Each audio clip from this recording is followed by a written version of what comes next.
Unsa man ang akong determinadong tumong sa panglihok sa atubangan sa pagsupak. Atubangan sa pagsupak kinahanglan ta nga stay focused. Focus lang jud. Keep your focus on what is right and true. Dayon stand firm jud sa ato nga pagtuo. Dili ta angay nga mahadlok, and then have patience and endure challenges without giving up. Trust in God. Rely more sa iya. Dili sa atong kaugalingon. Keep sharing the truth. Continue to share the truth with others regardless of resistance. According to Revelation, the present truth will continue to grow and progress as we await the return of Jesus Christ. Kini naglakip sa pagpahayag sa pagkahulog sa Babylonia o pagpamatuod sa mga kadunutan sa mga organisasyon nga bahin sa Babylonia.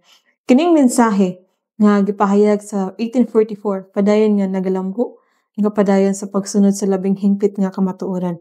Kasumala din sa 1 Corinthians 2:16.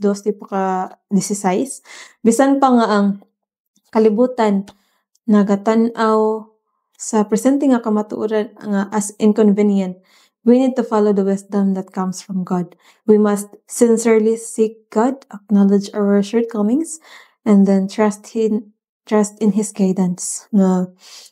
Pinaagi niini makabaton ta sa mapabilinon nga presensya ni Kristo.